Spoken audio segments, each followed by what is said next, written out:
નમસ્કાર મિત્રો, ration card ધારકો માટે નવા નિયમો સરકાર દ્વારા જાહેર કરવામાં આવ્યા છે।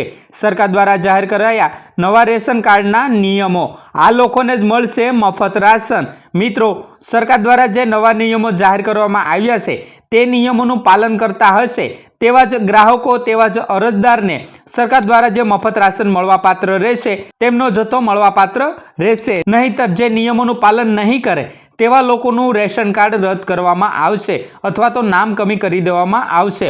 હવે તેમના નિયમો શું રહેલા છે એમના વિશે આજના વિડીયોમાં અમે આપને ડીપમાં જણાવીશું। બસ વિડીયોના છેલ્લે સુધી બન્યા રહેજો। ચેનલ પર નવા આવ્યા હોય તો વિડીયોને લાઇક અને ચેનલને સબસ્ક્રાઇબ કરવાનું ના ચૂકશો। મિત્રો, રેશન કાર્ડ આપણા દેશના દરેક નાગરિકો માટે ખૂબ જ મહત્વ ધરાવે છે।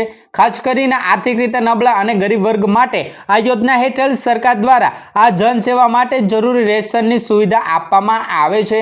તાજેતરમાં સરકારે રેશન કાર્ડના કેટલાક નવા નિયમો જાહેર કર્યા છે, જે મુજબ માત્ર એટલા જ નાગરિકોને મફત રેશન મળશે તેવા ફેરફાર કરવામાં આવ્યા છે। તો કે મિત્રો, નવા નિયમોનો હેતુ શું રહેલો છે? તો કે સરકારના મતે આ નવા નિયમો લાગુ કરવાનો હેતુ તે છે કે ખોટા લોકો આ યોજનાનો લાભ ન મળે। આ બદલાવ અનુસાર હવે માત્ર કાયદેસર રીતે પાત્ર એવા નાગરિકોને જ આ યોજનાનો લાભ મળે। તો આ રહેલા છે આ નવા નિયમોનો હેતુ। તેના પછી વાત કરીએ મિત્રો, રેશન કાર્ડના નવા નિયમો શું રહેલા છે એમના વિશે। તો કે મિત્રો, પહેલો નિયમ એ રહેલો છે કે આપે ઈ-કેવાયસી કરી લેવું ફરજિયાત રહેશે। તેમાં શું રહેલું છે? તો કે હવે રેશન કાર્ડ ધારકોને તેમના કાર્ડને સક્રિય રાખવા માટે એટલે કે ચાલુ રાખવા માટે ઈ-કેવાયસી કરાવવું પડશે। જો ઈ-કેવાયસી પૂર્ણ નહીં થાય તો તેમનું રેશન કાર્ડ એટલે કે રાશન બંધ કરી દેવામાં આવશે। આ પહેલો નિયમ। બીજો નિયમની વાત કરીએ તો કે અંગૂઠા દ્વારા સત્યાપન એટલે કે કેટલાક રાજ્યોમાં રેશન લેતી વખતે રેશન કાર્ડ ધારકોએ તેમના અંગૂઠા દ્વારા સત્યાપન કરવું જરૂરી છે। તેના પછી ત્રીજો નિયમ શું રહેલો છે? તો કે મિત્રો, નામોની પુષ્ટિ એટલે કે રેશન કાર્ડમાં નોંધાયેલા તમામ સભ્યોના નામોની પુષ્ટિ કરવી ફરજિયાત રહેશે।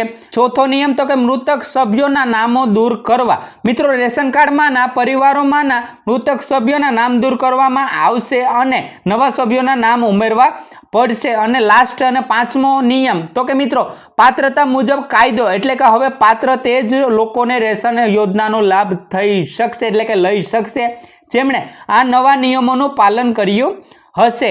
હવે મિત્રો, છેલ્લે વાત કરીએ કે નવા નિયમોને પાત્રતા વિશે। તો કે મિત્રો, રેશન કાર્ડ ધરાવનાર દરેક વ્યક્તિએ ઈ-કેવાયસી કરાવવું ફરજિયાત રહેશે।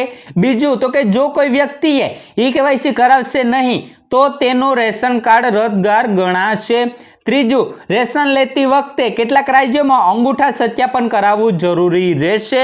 ચોથું તો કે રેશન કાર્ડમાં નામદાર લોકોના નામની પુષ્ટિ કરાવવી ફરજિયાત રહેશે। અને પાંચમું અને છેલ્લું તો કે મૃતક પરિવારમાંના સભ્યોના નામ દૂર કરાવી અને નવા સભ્યોના નામ ઉમેરવામાં આવશે। આટલા નિયમો નામની પાત્રતા રહેલી છે। તો કે મિત્રો, આ નવા નિયમો હેઠળ ફક્ત તે જ લોકોને આ યોજનાનો લાભ ઉઠાવી શકશે જેમણે રેશન કાર્ડમાં આ નિયમોનું પાલન કર્યું હશે। તો મિત્રો, બસ આ જ હતું સરકાર દ્વારા જાહેર કરવામાં આવેલ નવા રેશન કાર્ડના નવા નિયમો।